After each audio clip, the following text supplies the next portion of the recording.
StudyIQ IAS, आपका selection हमारा mission. Namaskar.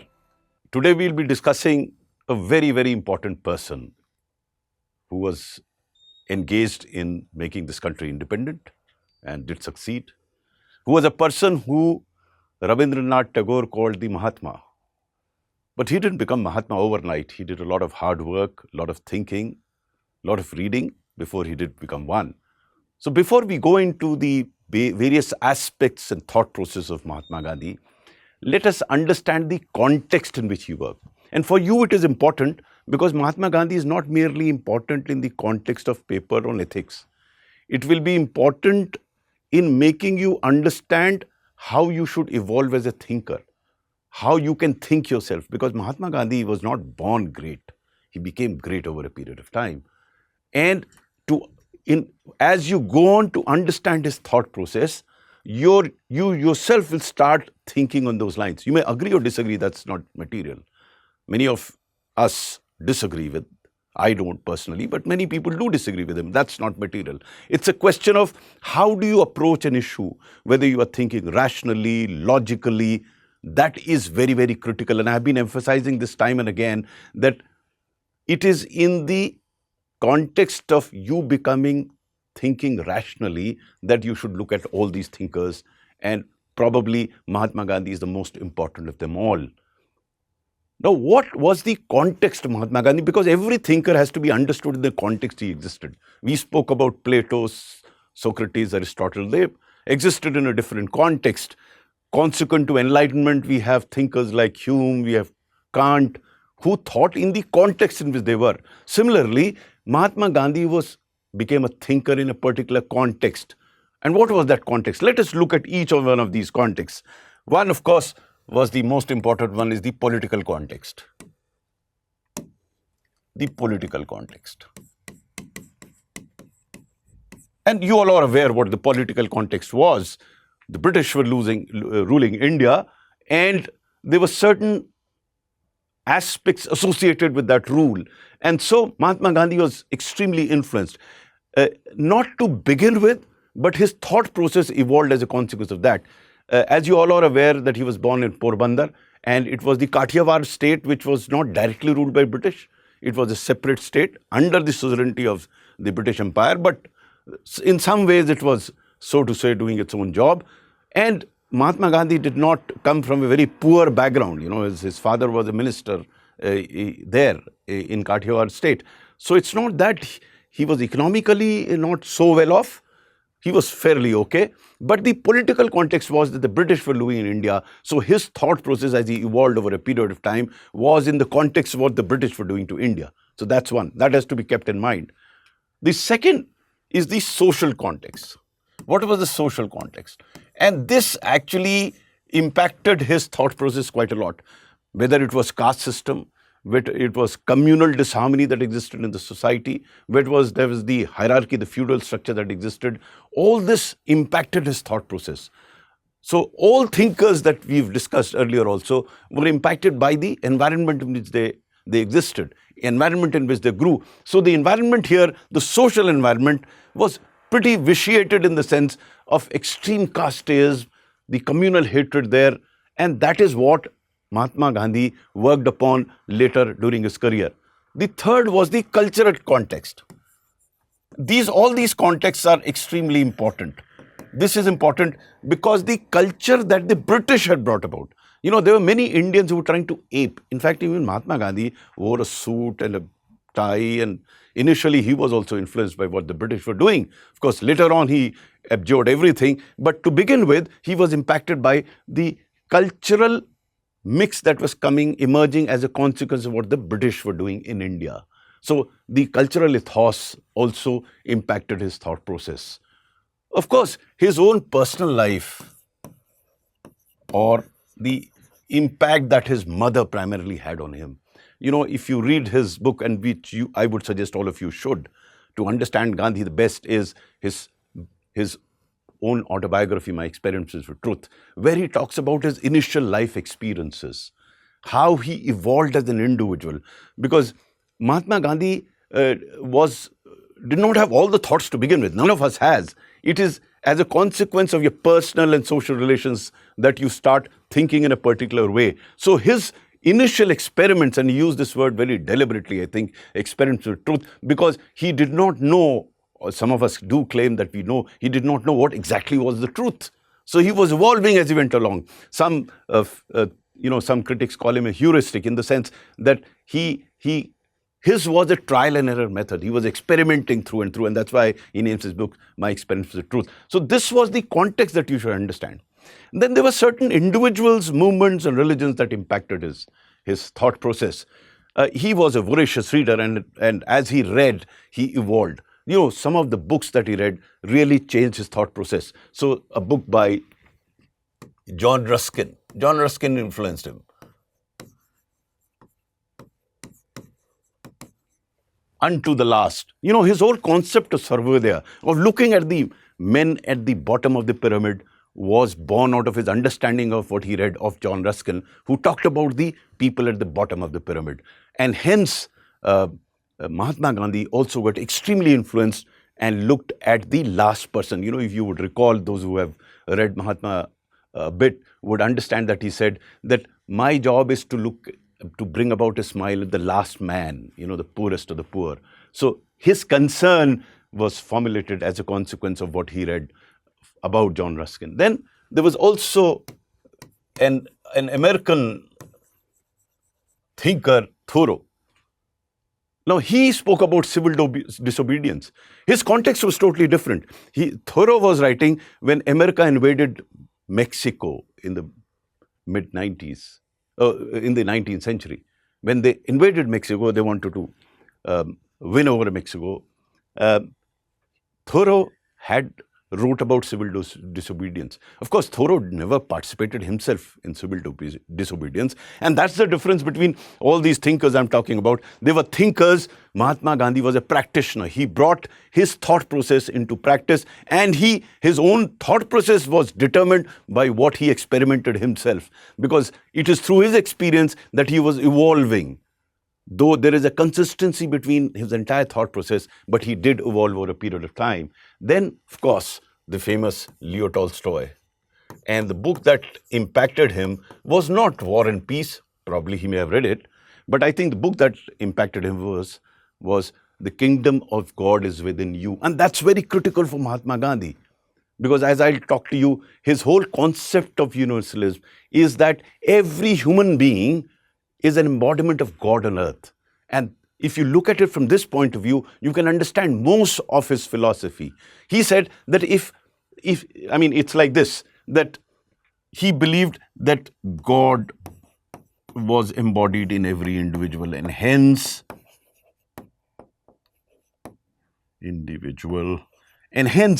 hurting a man would hurt God. And that's why he came up with these concepts like hate not the doer, hate the action. Because if man is an embodiment of God, he is basically good. There could be set of circumstances that he behaves in a particular manner. So that behavior could be detested, but the man himself could not, because he was embodiment of God. So this is the fundamental thing that he learned from Leo Tolstoy. The kingdom is God within you. And that is why he advocates subsequently, and we'll discuss this later on, that he advocated that you have to look inwards. You have no control over a set of circumstances.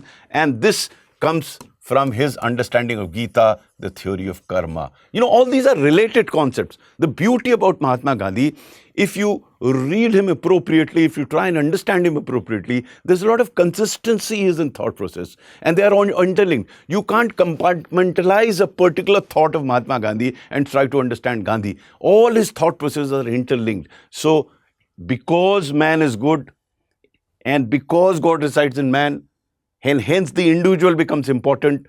And if individual has to improve he has to look inwards. He cannot blame the set of circumstances. That comes from the theory of karma. So he is learning from. Then he also learned from Jainism. In fact, his whole understanding of Satya and Ahimsa, which we'll discuss partly ahead, and Ahimsa was born out of his understanding of Jainism. That's where it came from. Because he felt, again, you have to link these two. If you cannot hurt anybody, because that person or that individual or even that insect, as it was called, is an embodiment of God. So by hurting him, you'll hurt God. So all these, as I keep saying, these are related concepts. He was influenced by Bible, because he felt that in Bible you say it is by engaging with the poor, by helping the poor, that you can reach God. Again, unto the last, John Ruskin says about the last man. Bible also says that it is through service to the poor that can reach God.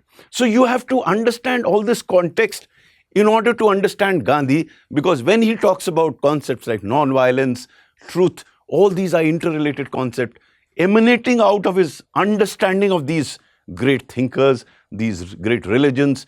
And that is why he was not a dogmatic person. As I mentioned earlier, he was evolving, he was learning as he went along, and he was experimenting with what he was doing. And it is only when he experimented and succeeded in that experiment or learned from that experiment that he came with his philosophy. So he was testing his thought process through and through. And he never said, this is what I say, this is the truth. No, he did not. He was discovering truth himself. Okay, so with this background, let's look at some of the aspects, some of the thoughts of Mahatma Gandhi.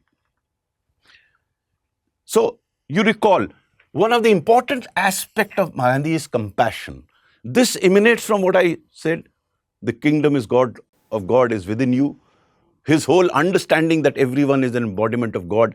So if other individual is also an embodiment of God, you should have compassion. Without that compassion, you will never be able to understand that. If he has done anything wrong, that wrong had to be protested, not that individual. So Mahatma Gandhi evolved as a person who didn't hate individuals. He vehemently protested against the wrongs of the individuals, wrongs of the institutions, but he never hated individuals. He had compassion for them, and compassion made him a greater human being. And that's what he advocates, that never hate anybody.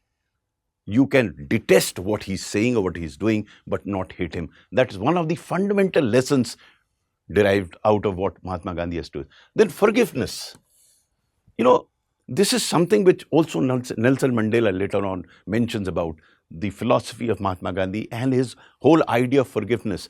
Why should you carry the burden on your head of unnecessarily opposing somebody for the sake of opposing, or even if he has done a wrong, keeping it in your mind, it doesn't help you. So forgiveness is something which we should cultivate. And these two are related concepts. If you don't have compassion towards somebody, obviously you will not forgive him. You will forgive him or that person only if you have compassion towards him. Then leadership by example. This is phenomenal, absolutely. Mahatma Gandhi never asked anyone to do anything which he couldn't do himself. And let me give you an example which is narrated in my experiments with truth. It has nothing to do with leadership, but with the concept that he would not preach anything that he would not practice, and this applies to leadership as well. When Mahatma had already become, so to say, Mahatma in the 1930s, people used to throng around, meet him. One day a lady came with her son to him and asked him a very interesting thing. Asked Mahatma that my son is suffering from a lot of problems in his mouth, and he's very fond of sugar. He doesn't give up sugar, and he has to give up sugar if all this trouble has to go. So Mahatma said, okay, you come after a month. The lady was a bit baffled. She said, why after a month? What will happen after a month? She went back. After a month, she came back and asked the Mahatma again, do you have an answer? What should I tell my son? So then Mahatma went on to explain to the son that if you continue to eat sugar, and by that time Mahatma Gandhi had lost his teeth. So he is, with his smile, he said, you will lose all your teeth like me if you continue to eat sugar as you're doing now. So if you want to protect your teeth and your health, you have to cut down on your sugar. So the lady asked him, you could have given this answer 1 month ago. Mahatma said, 1 month ago, I had not given up sugar. I wanted to see whether I can give up sugar. And if I could give up sugar, I will preach to him that you could give up sugar. This is a classic example he mentions in his book, My Experiments with Truth, wherein he explains very clearly how he would practice anything that he had to say. So there are many such examples in Mahatma Gandhi's life where he actually experimented himself before telling others. And that's why he writes here, this is something which we have to learn from him, that you cannot become a leader if you cannot practice what you preach. Then, of course, honesty is absolutely, he was uncompromising about it. And when he talked of honesty, and this is, I'm digressing a bit, it has to be in thought, speech, and action. There cannot be a disconnect between what you think and what you speak and what you do. That harmony has to be there. I mean, you will evolve as an individual to be reckoned with only if you have that. And so honesty for him not merely meant the letter part of it, but the spirit part of it. To him, you have to be honest not to justify to somebody else, not to present it before somebody else. You have to be honest to yourself. And that's what his honesty was all about. And of course, courage of conviction. You know, if he believed that if you don't believe in your own thoughts, in your own thought process, then how will you convince others? So you have to have that courage of conviction. And this will come if you have other attributes. The beauty about Mahatma Gandhi was that you cannot compartmentalize his approach to issues. It is a whole. Every aspect of Mahatma Gandhi's thought process is organically linked. One emanates from the other. Now, what are the notions that Mahatma talked about? He talked obviously about, here it is written, physical notion of nonviolence, but I think he was as much concerned with the spiritual nonviolence, with the thought of nonviolence. You cannot be nonviolent physically if your thought is violent. Your thought process, and in the previous slide, as we talked of compassion and forgiveness. Now, if you don't have these attributes, you will be violent. You have to have those attributes. So it has to be in thought as well as in action. So why non-violent? Again, we go to the first slide where I had written that when we talked in terms of man being an embodiment of God, then how can we be violent towards an individual?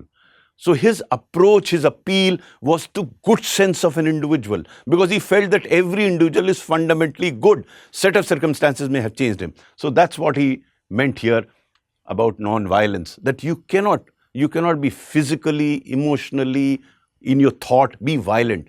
Because if you're violent in your thought process, then it will be very difficult for you to be non-violent. There has to be a harmony between thought, speech, and action. Then, of course, Sat and Ahimsa, he thought. This was Ahimsa, non-violence, which again from the Jainish tradition, and truthfulness. For him, it was essential for a person to be truthful. You know, people later on tried to understand what Mahatma Gandhi meant by being truthful.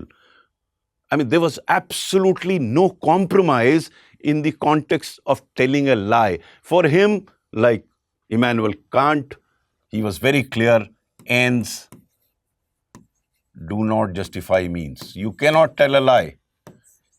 We will discuss this later on as well. You have to be truth. You have to suffer the consequence of the truth if there are consequences, because as you sow, so shall you reap. He was absolutely uncompromising, and that gave him that courage we talked about here. Courage of conviction came from his truthfulness, because then he did not have to think about it, because he was always speaking the truth. Truth is the essence that he talks about. Non-violence, this is Ahimsa and Satya. These were his two tools through which he fought his entire battle. But these were the visible aspects of it. He was internally non-violent. He believed in being truthful, and hence, manifestly, he was non-violent as well as he was truthful. Then, of course, spiritual freedom before political freedom. Not only spiritual freedom. In fact, he was talking in terms of social freedom also. That if you can't bring in equality, if you can't bring in equality, not inequality, if you can't bring about equality amongst various people, and he was very concerned about the inequality that existed between various castes, then how can you talk in terms of political freedom? So you have to be free internally, spiritually, mentally, before becoming physically or politically free. If your thought process, if your thinking is cluttered with negative thoughts, if you are a prisoner of your own thoughts, then how can you become politically free? So you have to free yourself mentally, spiritually, before becoming politically free. And you can become spiritually freedom through compassion, through forgiveness. These are, as I keep saying, I'll keep coming back to all this, because if you're not compassionate, if you're not if you can't be forgiving, if you're not honest, then you cannot be politically free. Because then you are prisoner of a wrong thought. And to become politically free, it is essential to become spiritually free. Action are more important than thought. This again is extremely important aspect of Mahatma Gandhi. Mahatma Gandhi was a great thinker, but he felt that only having good thoughts, only having laudable ideas, it doesn't work. It has to happen on the ground, because he was very clear that the common man is most concerned about action rather than your thought process. Obviously, there has to be a harmony between what you think and what you do. But there would be occasions where you may have a great thought, but something is stopping from you to do what you could do, should do. And that's why Mahatma Gandhi proved through his actions that was his thought process. He utilized those tools of Satya and Ahimsa, of non-violence and truthfulness, to bring about biggest changes in the society, in the political landscape of the country. He did that because he believed in action. And that's, again, the difference between the people who influenced him. John Ruskin, Thoreau, Leo Tolstoy, all these guys were basically thinkers. They were not practitioners. And Mahatma went one step ahead. Beyond these people, he actually put into action what he thought was correct. And his thought process was determined by these thinkers that I had mentioned here. Then what is his understanding of spiritualism? You know, he did not believe what he read. He felt that you should try and experiment it. You should try and practice it and see if certain aspects of religion, some belief structures, have to be rethought about. You know, many people justified the caste system that existed on the basis of religion. And Mahatma Gandhi was in total disagreement with that. He said that the religion that I understand does not believe in differentiation between human beings. And in that sense, he belonged to this school of thought of Advaita Vedanta. Something which Swami Vivekanand, Raja Ram Mohan Roy, these all thinkers believed in this Advaita Vedanta, and also believe that since every individual, again I keep going back to the initial statement that I made, that individual is an embodiment of God. If this be the case, then why should religion justify discrimination between human beings? Not only this, there were other aspects of religion. He said we should question it. And in that sense, he was more dialectic. In fact, as Socrates, you would have discovered, Socrates also believed in not a priori or understanding that what he says is correct. No, he will demonstrate it through arguments. And Mahatma Gandhi stepped ahead. He provided empirical evidence. You know, Socrates was basically arguing. It was a dialogue between two people trying to establish what he was saying was correct through reason. But Mahatma Gandhi, apart from using this system of questioning everything, he actually experimented it and empirically tried to prove or establish what he's saying was correct. But he never believed that what he said was correct to begin with. He was himself learning, and that's why he calls it his experiments. Then you have to internalize what you think is right. You know, it has to become a part of your persona, your personality. It is not that someone is telling you accept it. It is not. You start believing in it. Unless you believe in it, you will not be able to practice it. Then his understanding of spiritualism came from, I keep using these names because they influenced him. Gokhale was his guru, actually. He called him his guru. He was his mentor, his guru. And that's where he learned that spiritualism does not mean that you don't reason. Again, going back to Socrates, he would question every aspect and then he will discuss it and come to conclusions so as to prove what he was saying was correct, or rethink about the entire issue, or not pass a judgment straight away, have a discussion, experiment it, and then come to conclusion. This is something which I mentioned earlier. If there is a disconnect between your thought, speech, and action, then there would be no harmony and you will be a disturbed person, because there will be a disconnect between what you think, what you speak, and how you act. There has to be this harmony. Until that the harmony exists, in Gandhi's thought process, harmony is the key. It has to be your thought, whether it's non-violence, it has to be a thought. That is how you should speak, not hurt anybody. Violence, physically, you should not hurt anybody. So very rarely Gandhi lost his cool. His speech was such that people used to get convinced by what he was saying. He was not a great orator, by the way. At least I don't think him as a great orator. But the manner in which went about explaining things and the courage of conviction that he had and the thought process that he had made people believe in what he was saying. What are the principles? This is something which I had mentioned earlier also. Mahatma Gandhi has given many examples, and he believed in totally that ends do not justify any means. Again, as I mentioned earlier, he was more Kantian, a deontologist in this context, that you cannot use a wrong tool to come to a correct solution. No, you cannot. You have to be truthful. You have to look at the appropriateness of means. Without that, you all are aware, the students of history, even otherwise you're aware, that one single incident at Chauri Chaura pushed him to call off the non-cooperation movement. Now this was, many people have criticized him because they felt that it could have gone the distance, but he said, no, I cannot have violence as a means for achieving independence for this country. He was totally against it. Now you and I, some of us may disagree with it, but the point is he was very consistent that you cannot use some means which are not correct, unethical in nature for a particular end. So any means do not justify ends. Then he talked about Satyagraha. These are his basic principles. He said that you appeal to the goodness of a human being who you are negotiating with or talking to. And that emanates from your firm belief in truth. Because unless, as he keeps saying, you are convinced about what you're saying, and if you're truthful, that gives you enormous amount of strength. Not many people would believe him before he arrived. In fact, Mahatma Gandhi should be credited with this, if nothing else, that he felt that truth could be used as a weapon. Weapon not in the sense of weaponry that we use these days, but as a weapon for convincing others, because you are standing by the truth and you are trying to bring forth the truth, appeal to the higher sense of person you are negotiating with. It is an appeal to the heart of an individual.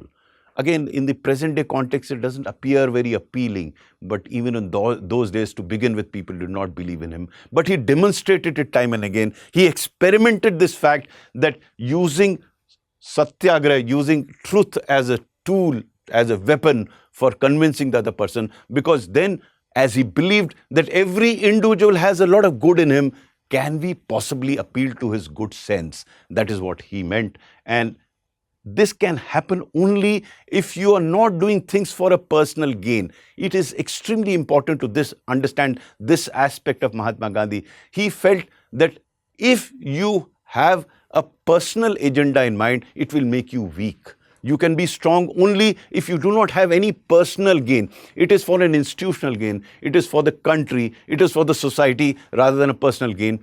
If you do not have any personal stake in it, you will be much stronger and you will be able to appeal to the good or the good part of a human being, no matter how bad he is. Though this is mentioned here, for him this was a very important aspect.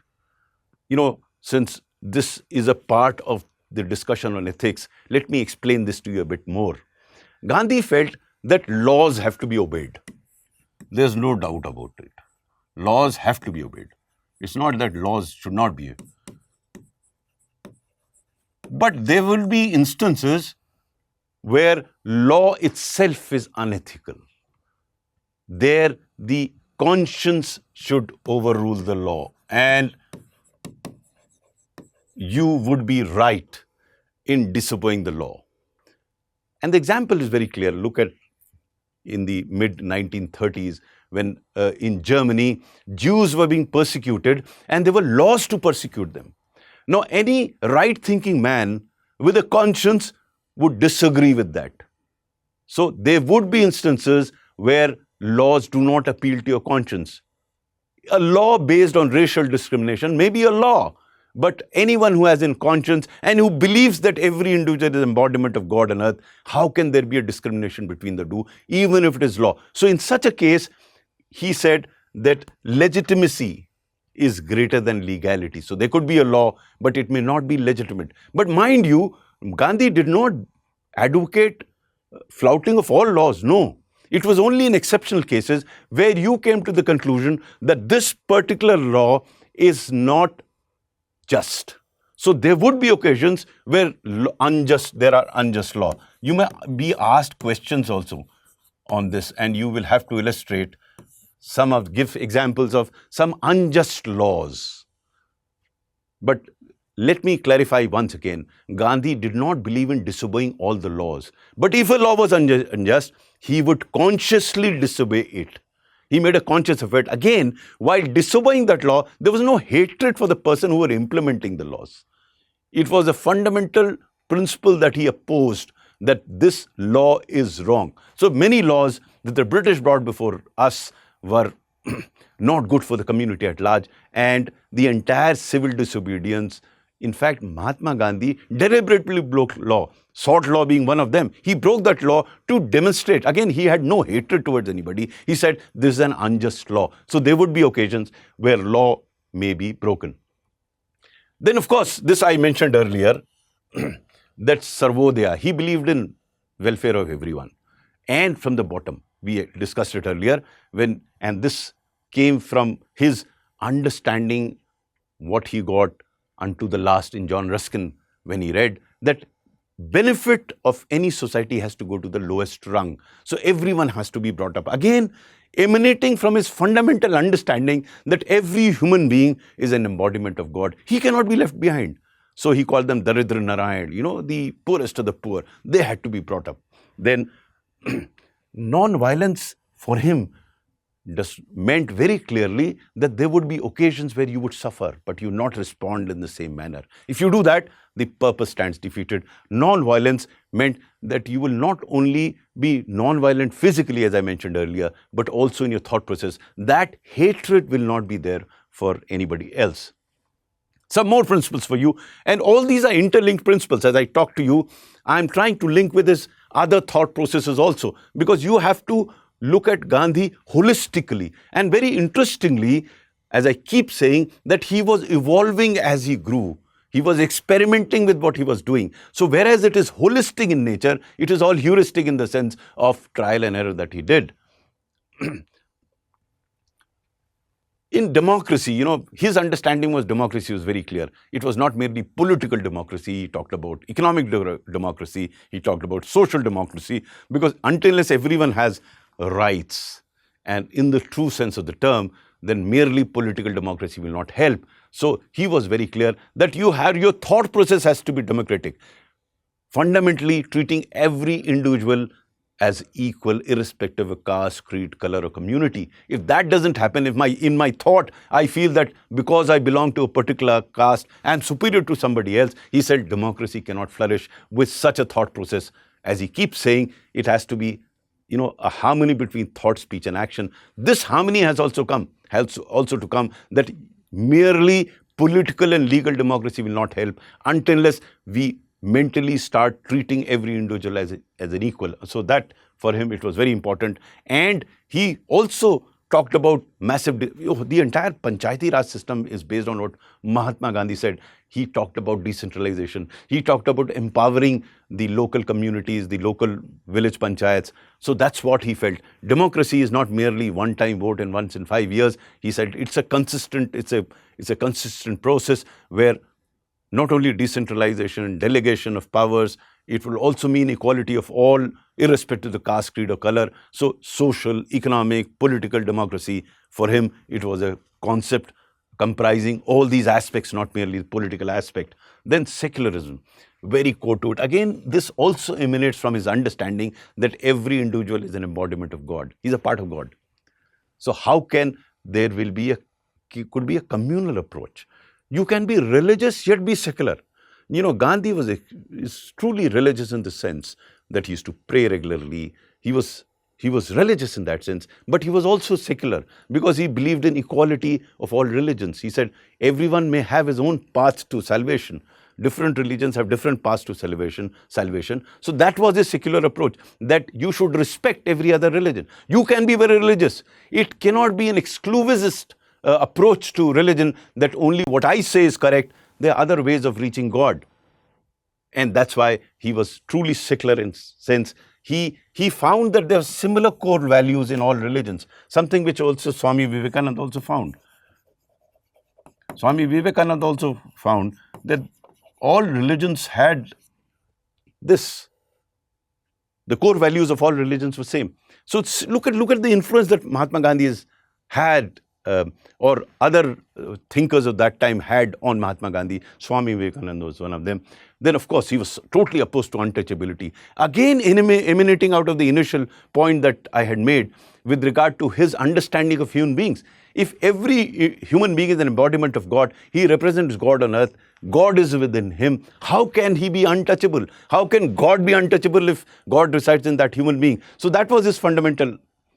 And his advocacy of doing away with untouchability and caste differentiation was interdining, intermarriage. This is something which even Dr. Bhimrao Ambedkar said. There was some difference of opinion with Bhimrao Ambedkar. We will discuss this when we take up Dr. Bhimrao Ambedkar. We'll bring about the difference of thought process. But as far as intermarriage and interdining is concerned, both had this prescription. They said until they interdine, Dr. Bhimrao Ambedkar wanted to do away with the caste system totally. Mahatma Gandhi did not go to that extreme. He said caste can exist because there's a purpose behind it, but caste cannot be used as a tool for discrimination, for bringing about inequality. Ambedkar wanted to do away with the caste system. We'll discuss this at length when we discuss Ambedkar. Then, of course, Swaraj. Swaraj is not merely getting political freedom. It has to be freedom from passion, from greed, from disrespect. So it's in the thought that he's working on the thought process, not merely the physical aspect of or legal aspect of freedom. He said, if you're not free here, how can you be free there? So that's very important. Again, this is linked to this point here.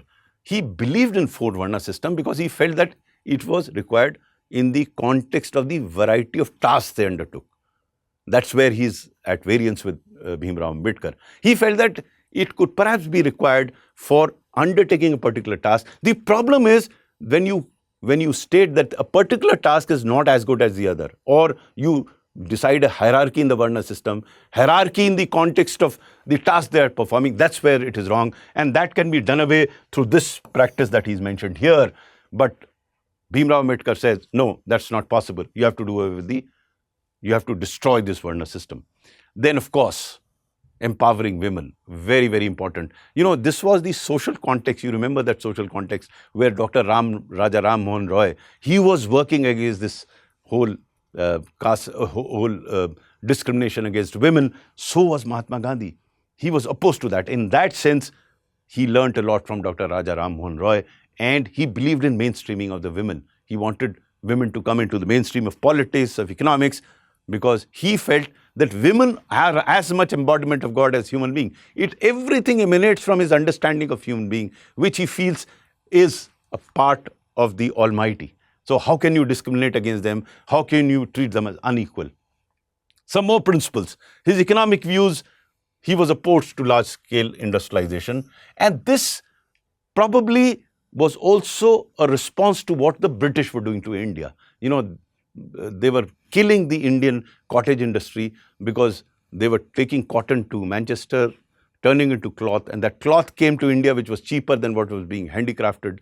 So handicrafts and artisans were leaving. It was in that context. You have to understand the context. He was against large-scale industrialization because he thought that this sort of industrialization is taking away employment, it is killing the local industry here, and hence he opposed that. He favored cotton industry because that provided employment to a lot of people in India. So he opposed that. And of course, he felt that industrialization led to imperialism because he witnessed that. He witnessed what was happening in the country at that point in time. As I keep saying, you have to understand the context in which Mahatma Gandhi was thinking. It was at that level that he felt that industrialization led to imperialism. His internationalism is similar to what Rabindranath Tagore had, the idea of Rabindranath Tagore. Again, emanating out of his understanding that all human beings are embodiments of God on earth, so they are all citizens of the world. Problems are similar there would be some sort of problems here, and that is why what Mahatma Gandhi said went on to influence countries like South Africa, many other African countries, where he said problems are similar. So what is happening here is he believed that ultimately truth will survive, truth will triumph. And that is why he stuck on to truth. So friends, this is what I had to say about Mahatma Gandhi. I hope you will study more. I would suggest certainly read his book, My Experiments with Truth. There are other readings that you can do, but for the purpose of civil service, this should suffice if you read My Experiments with Truth. It will make you understand the genesis of the philosophy of Mahatma Gandhi, his moral thought, and why he did what he did. Because having read that, I also came to understand the essence of his thought process. You will benefit if you read that book. But Mahatma Gandhi is extremely important for you, not merely in the context of paper of ethics, but also in essay writing and in general evolving yourself as a rational thinker. Thank you. God bless you.